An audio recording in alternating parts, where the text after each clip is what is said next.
আসসালামু আলাইকুম প্রিয় দর্শক। বিএনপির মহাসচিব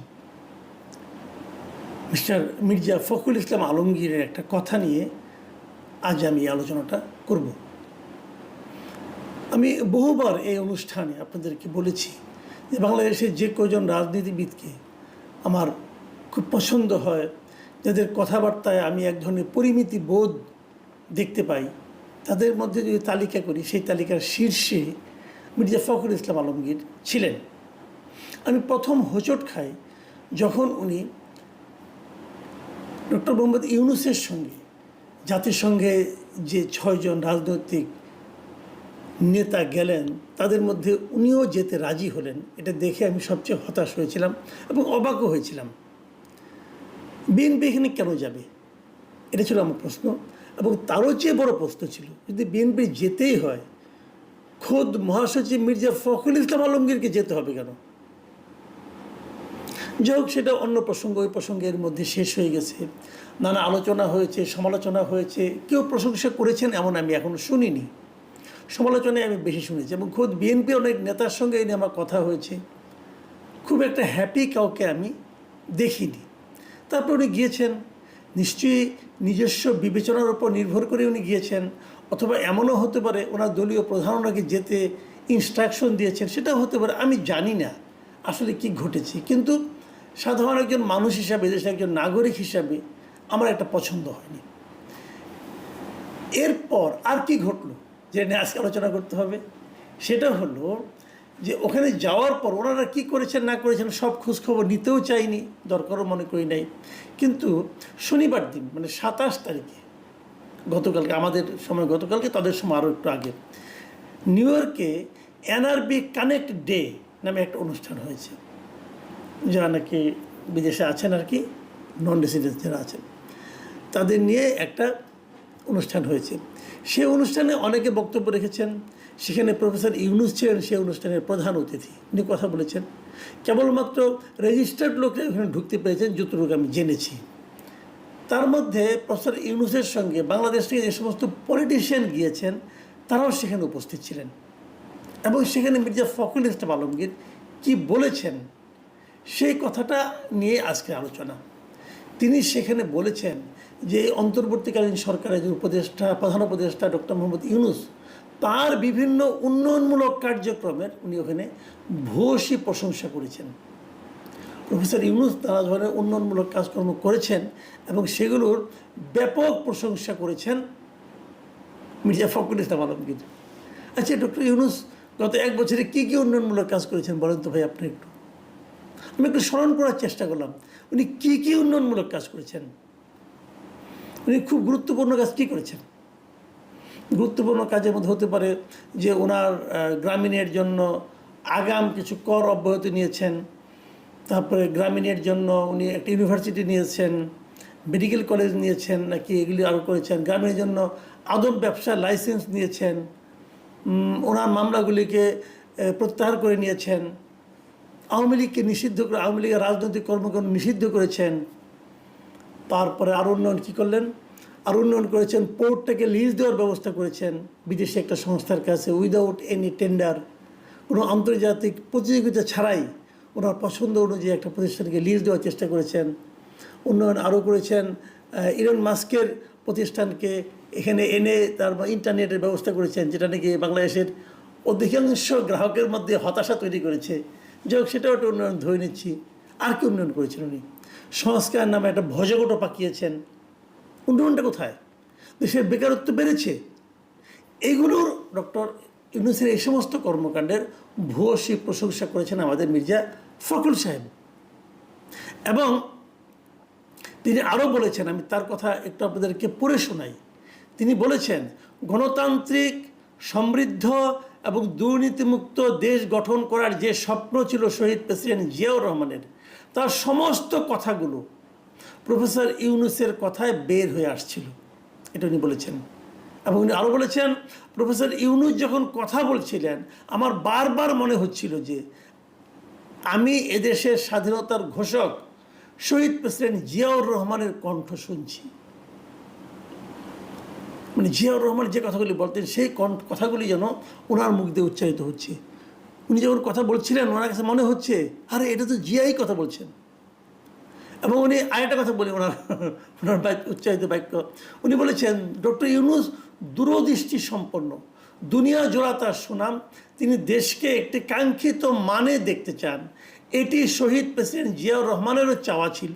আমি ডক্টর ইউনূসের মাঝে আমাদের দলের প্রতিষ্ঠাতা শহীদ প্রেসিডেন্ট জিয়াউর রহমানের প্রতিচ্ছবি দেখতে পাই। মানে শহীদ প্রেসিডেন্ট জিয়াউর রহমানের প্রতিচ্ছবি উনি ডক্টর ইউনূসের মধ্যে দেখতে পাচ্ছেন। আর সমস্যাটা কি? তাহলে নির্বাচনের দরকার কি? বিএনপির তখন উচিত হবে ডক্টর ইউনূসকে প্রধানমন্ত্রী করার জন্য আন্দোলন করা, অথবা তারা যে সামনে নির্বাচনটা করবেন সেই নির্বাচনে ডক্টর ইউনূসই তো বিএনপির প্রধানমন্ত্রী ক্যান্ডিডেট হতে পারেন।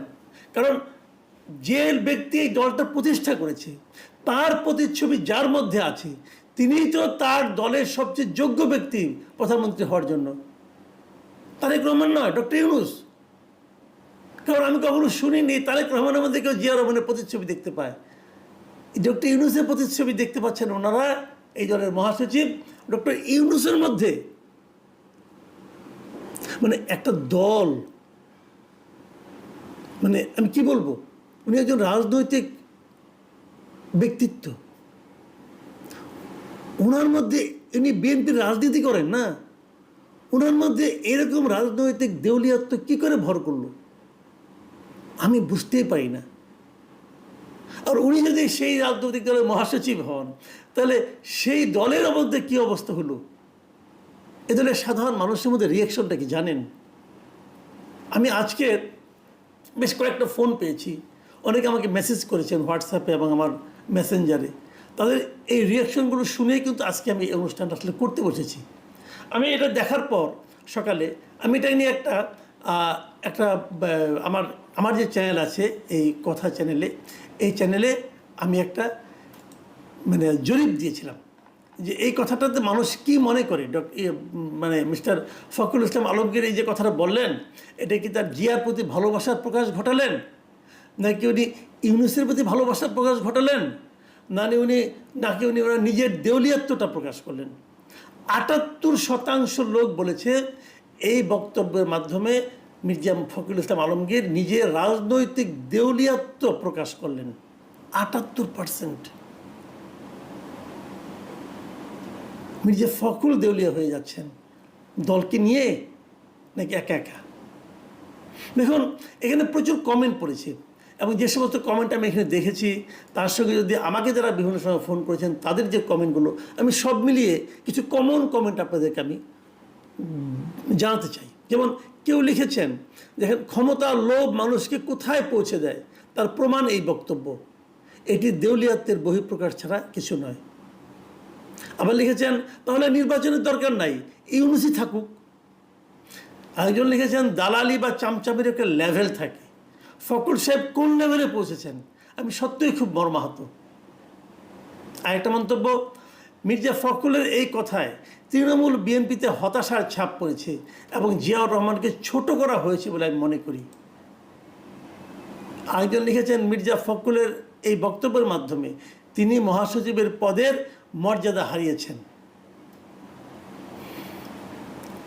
আরেকজন লিখেছেন যে মির্জা ফখরুল ইসলাম আলমগীর সাহেবকে আমি একজন জেন্টেলম্যান লোক ভাবতাম, কিন্তু ওনার মুখ থেকে এইসব কথা শুনে মনে হয় বয়স বাড়ার সাথে সাথে ওনার সেন্সলেস হয়ে যাচ্ছেন। যাই হোক, এই যে কথাগুলি হয়েছে, আরেকজন লিখেছেন যে ইউনূসের হাত ধরা ছাড়া তো উপায় নেই, তার জন্য ফখরুল সাহেব আবার একটু তেল মারলেন। মূল কথা হলো তাদের নির্বাচন দরকার, যার জন্য নিজের অবস্থান যে কতটা নিচে নামাচ্ছে তা হয় ফখরুল সাহেব টের পাচ্ছেন না, পরে বুঝবে ইউনূস কি জিনিস। যাই হোক, আর সমালোচনা করে লাভ নাই, আমি কেবল আরেকটা বক্তব্য বলে শেষ করছি। আমাকে একজন লোক লন্ডন থেকে আমাকে ফোন করেছিলেন। এই ভদ্রলোক মাঝে মাঝে আমাকে বিভিন্ন ইস্যুতে ফোন টোন করেন, তার নিজস্ব মতামত বলেন। উনি ওনার পিতার রেফারেন্স দিয়ে বললেন যে ওনার বাড়ি নওগাঁ। উনি বলেছেন যে একবার একরকম একটা ঘটনা ঘটেছিল, মানে 80-র দশকের কথা, 80-র দশকের একটু আগে, 78-79 এরকম টাইমের ঘটনা। যে জিয়াউর রহমান তখন একটা খাল কাটার আন্দোলন করছিলেন। নওগাঁর আত্রাই থানার কালিকাপুর গ্রামের পাশ দিয়ে একটা খাল গেছে, সেই খালটা খননের জন্য জিয়াউর রহমান সশরীরে সেখানে গিয়েছিলেন। খাল কাটার কাজ শেষে দুপুরবেলা খাওয়ার আয়োজন করা হয়েছিল নওগাঁ ডিসি সাহেবের তত্ত্বাবধানে। ব্যাপক আয়োজন খাওয়া দাওয়ার।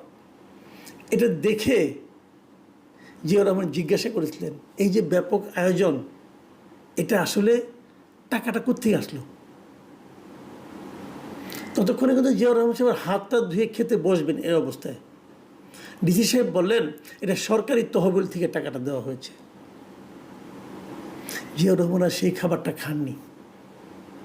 উনি কেবল বলেছিলেন যে সরকারি ফান্ডের এভাবে অপচয় করবেন না। এটা হলো জিয়াউর রহমান। জিয়াউর রহমানের যারা প্রচণ্ড সমালোচক তারাও কিন্তু বলবেন জিয়াউর রহমানের সততা এই পর্যায়ে ছিল।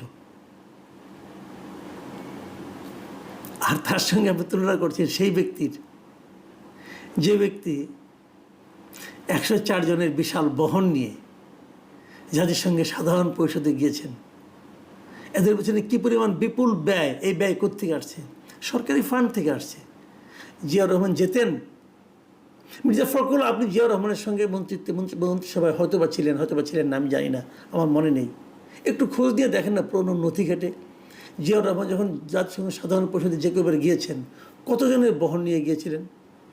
এবং জিয়ার সেই গমনগুলো কি বর্তমানে চেয়ে কম আলোচিত, কম ফলপ্রসূ হয়েছিল? আপনি কার সঙ্গে কার তুলনা করছেন? এইসব প্রবীণ রাজনীতিবিদের শুভবুদ্ধির উদয় হোক, এটুকু কামনা করা ছাড়া তো আমাদের আর কিছু করার নেই।